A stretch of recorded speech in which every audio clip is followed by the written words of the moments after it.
Students, today we will learn about the Internet and online surfing. The Internet is defined as a network of millions of computers connected to each other worldwide through telephone lines or cables. You can relate the term Internet to the telephone network or the interstate highway system, which is spread across and interconnected to each other. It is the largest information database and has become a vital part of our life. It enables the user to share ideas and search for information on any topic. The booming technologies of the modern age have made our life much easier and more connected across the globe via interconnected networks. Although the Internet has provided great opportunities in almost all spheres, we should remain cautious of various types of challenges and threats associated with it. In this chapter, we will give a brief introduction to several Internet services like email, online chatting, video conferencing, e-learning, social networking, etc. The various threats associated with the use of Internet and the best practices that should be followed while using Internet. Email, the most popular means of online communication, will be further discussed in detail in this chapter. Let us first talk about the popular Internet services. Email. Email is an economical mode of communication. It facilitates in sending the messages and files such as pictures, songs, videos, etc. to multiple people at the same time. Online chatting. Chat is a more personalized form of communication that happens live. This amazing way of communication allows users to send instant messages back and forth to each other. You can also interact with other users through voice and video chats.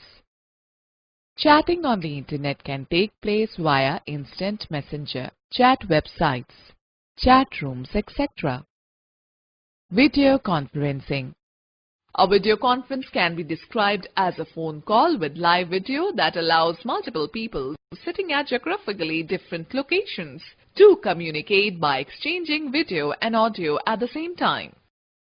It is the best option to have face-to-face interaction in real time. E-learning. E-learning means electronic learning.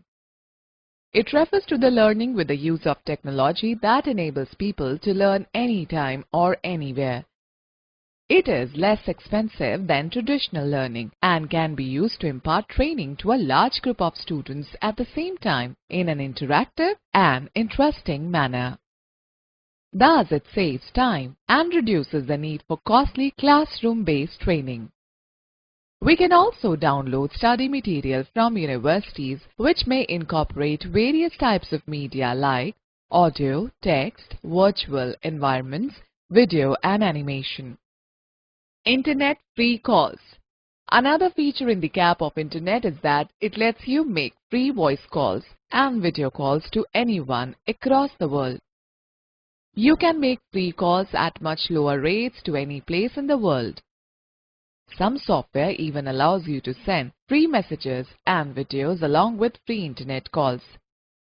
The only condition is that the particular software or application should be installed in the devices at both the ends. After installing the software on a mobile or computer system, you need to create an account on it. Examples of such software or applications are Skype, Viber, Fling.com, Tango, Reptel, and Google Hangouts. E-groups. An e-group, electronic group, is a virtual meeting place for individuals who share the same interest. It provides a platform for people to share information on topics of their interest, messages and photo albums. An e-group typically contains a discussion or message board where members can discuss topics of their choice by posting a message. All the other members of this group can view or reply to this post. Social networking. A social networking site is an online platform that focuses on facilitating the building of social networks or social relations among people who share interests, activities, backgrounds or real-life connections, etc. Social networking can be done for social purposes, business purposes, or both. Social networking sites are also called social media. Some major social networking sites in use are Facebook, Twitter, LinkedIn. Internet TV. Internet TV can be defined as a medium of delivering television content over an internet connection. It is available wherever a broadband connection exists. Internet TV is also known as web television. It is more like a replacement for cable TV with similar offerings and fee. Internet TV options include web-based shows, video on demand, VOD, and regular television shows hosted on the channel's website. You can watch Internet TV anytime on a computer screen, TV screen, or a mobile phone by searching and retrieving the programs of your choice.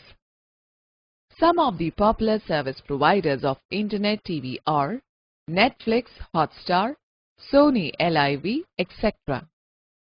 Internet radio. Internet radio, as the name suggests, is an online radio service that is broadcasted over the Internet on dedicated radio servers. It is broadcasted in much the same way as traditional radio with regard to its presentation and format. Internet radio has been in existence since the late 1990s. Unlike the traditional radio station, which has its broadcasting limitation, typically up to 100 miles, Internet radio has no limitation. It is capable of broadcasting graphics, text, and links with audio, thus serving all the senses of the listeners. Some of the popular Internet radio services are Vivid Bharati, Radio Mirchi, Pandora, etc. Students, do you know Jerry Yang and David Filo are the founders of www.yahoo.com. Yahoo is an American computer service company founded on March 2, 1995. Students, let us talk about the potential threats while using Internet. While discussing computer security, a threat can be described as a possible danger to security. Much harm can be done by breaching the security system of a computer through Internet. A threat can be either intentional or accidental.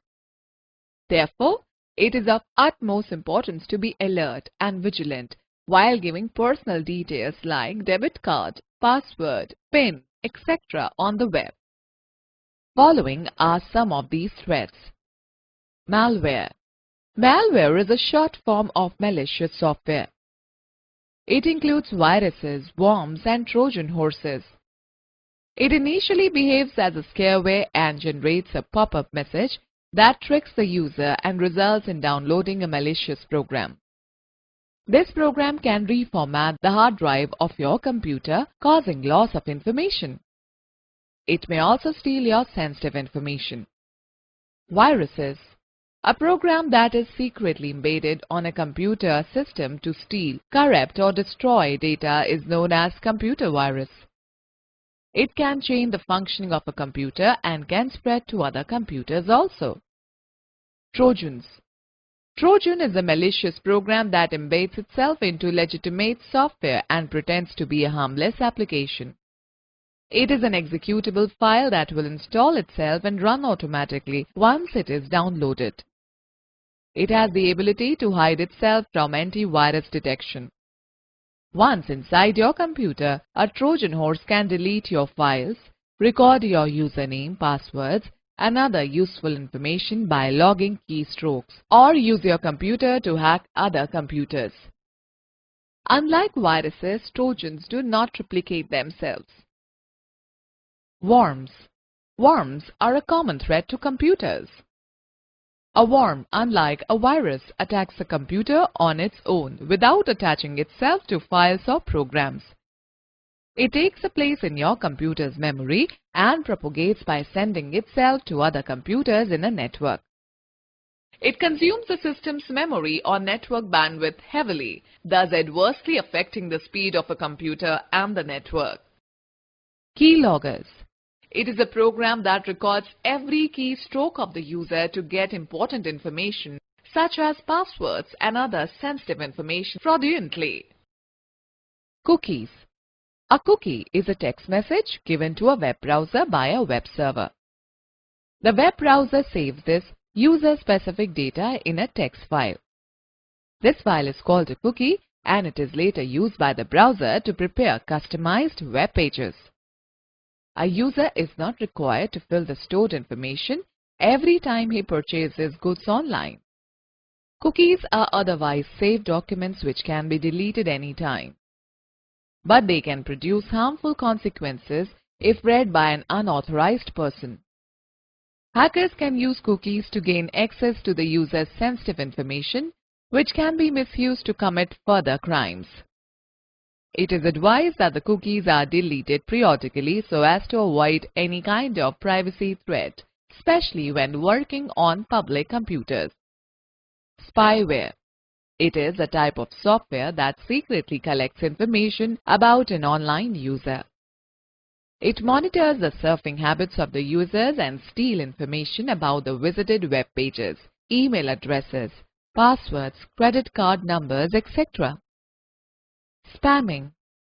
Email spamming involves sending unwanted messages or undesirable advertisements to a large number of recipients. Spam is a serious security threat as it can be used to deliver emails that could contain malicious software like Trojan horses, viruses, worms, spyware and other attacks aimed at obtaining sensitive information. Scareware. It is a malicious software, malware, which pops up a window informing the user that the system is infected and asks for a fee to clean it. It tricks the user to click a link which in the background downloads the malicious program. Ransomware. It is related to scareware as it also gives fraudulent warning regarding the system being infected. It installs malware that demands payment and either blocks the access to the system or threatens to wipe out the files if payment is not made. Students, let us talk about the netiquettes. The term netiquette is a combination of two words, net, internet, and etiquette, good manners. It is defined as a special set of rules that governs the behavior of a user communicating online. It simply means that you should adhere to the same standards of behavior online that you follow in real life. The communication can be via emails, forums, blogs, and social networking sites, etc. It includes the following rules. Use proper salutation and signature. When communicating online, always begin your message with a salutation and end it with your name or signature. Include a subject line. Give a descriptive phrase in the subject line of the message header that conveys the purpose of the message. Keep your messages concise. Be precise and catchy while drafting a message so that people may take time for their busy schedule to read it. Be respectful, avoid sarcasm. Treat others as you would like to be treated by others. Do not include sarcastic or insulting comments in your message. Always respect others' views and be courteous while posting your views to the online discussion groups. Respect others' privacy. Do not read or forward another person's mail without seeking his permission. Do not go through another person's documents and work without his consent, as this may lead you into trouble. Obey copyright laws. Do not copy or post someone's content from the internet and claim it as your own. You may encounter serious consequences if you do not obey copyright laws. If an information is needed to be picked up from the internet, its source must be mentioned in your document. Do not indulge in spamming. Spamming refers to flooding the user's inbox with unwanted advertisements and messages. Never send, forward, or respond to such spam messages. Use appropriate language. Remember to check your spelling and grammar before posting your message. Always make sure what you are writing should make sense. Be polite and courteous to everyone. Use appropriate emoticons, emotion icons, and acronyms. Use emoticons such as to convey emotions. You can also use common acronyms like LOL for laugh out loud. However, in formal emails, any abbreviation or emotion is considered to be inappropriate. Do not reveal sensitive information online. To minimize the cyber threat, be vigilant to take precautions while using the internet. Never share your sensitive information such as password, ATM PIN, credit card number, locker number, etc. with anyone through emails, messages, or any other means over the internet. Practice caution while making any online payment. Be tolerant and careful. Every person has his own views regarding any matter. Therefore, while posting a question, ask the appropriate one. Always hear and respect other people's ideas. Students, let us talk about email and its features. Millions and millions of computers with internet access communicate with each other round the clock. The